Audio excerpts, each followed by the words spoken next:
A paz do Senhor a todos. Estamos retornando para darmos continuidade à leitura da Bíblia em ordem cronológica.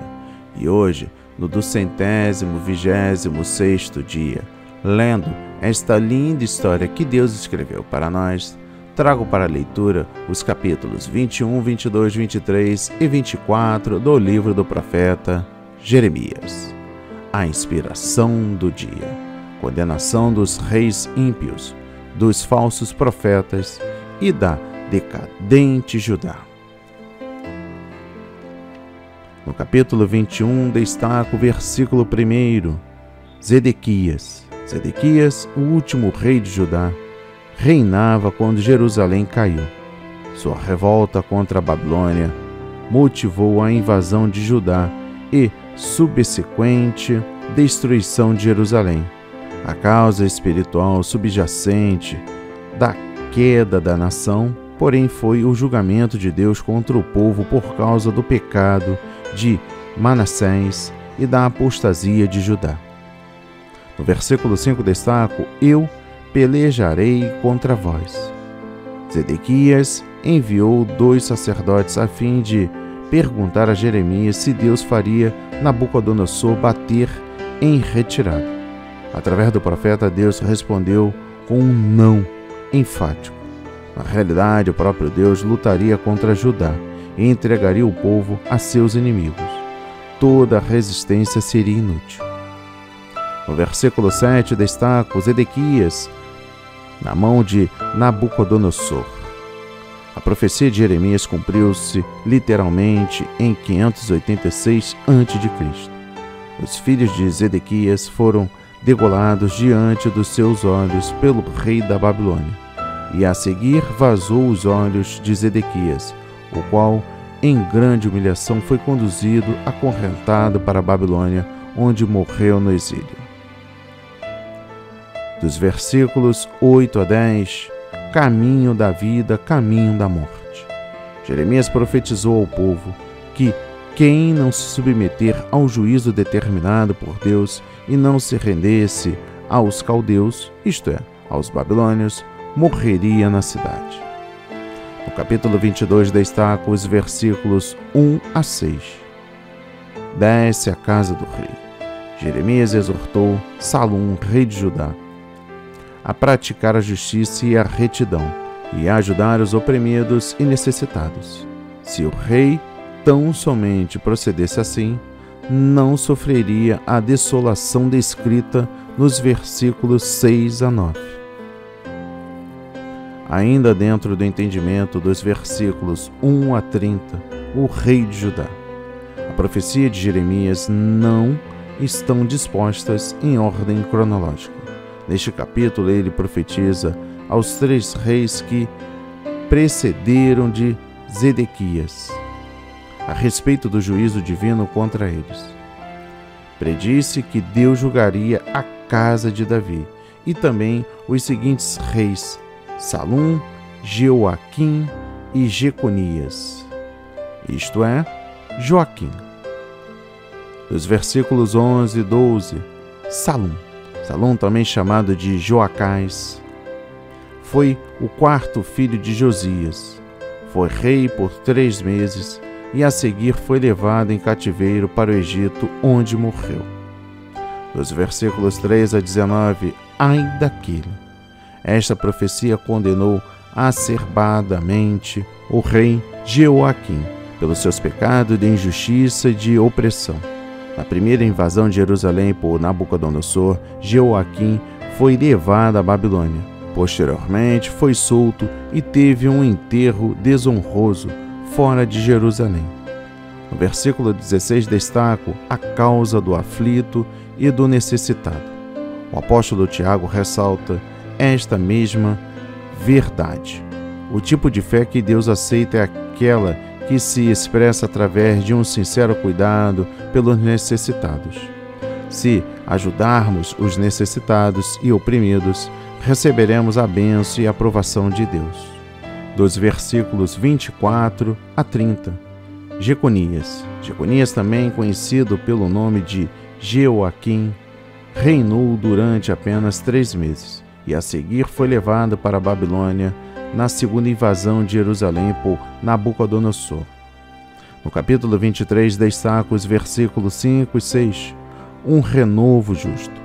O renovo justo, isto é, linhagem real de Davi, foi cortada quando Deus destruiu a monarquia davídica em 586 a.C.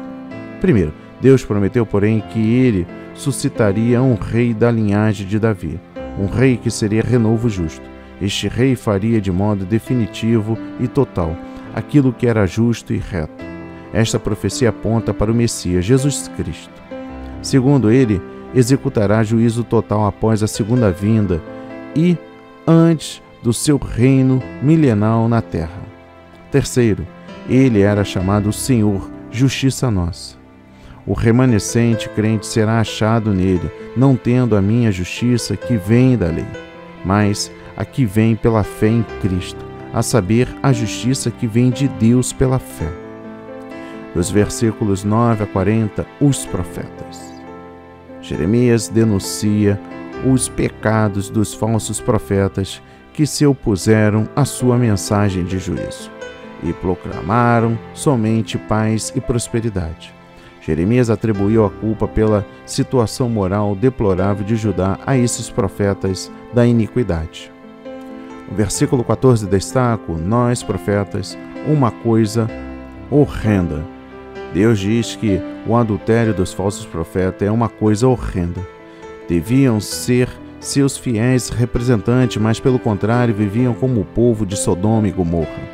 O exemplo desses líderes espirituais contribuiu grandemente para o aumento da imoralidade e endurecimento do coração do povo contra o arrependimento. No versículo 17 destaco, dizem, paz tereis. Os falsos profetas anunciam ao povo de Deus uma falsa esperança e segurança.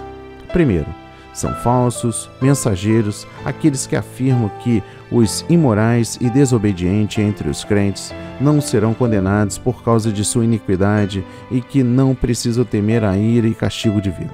Segundo profetas, com tal mensagem, os vemos não somente nos tempos do Antigo Testamento, mas também nos tempos do Novo Testamento.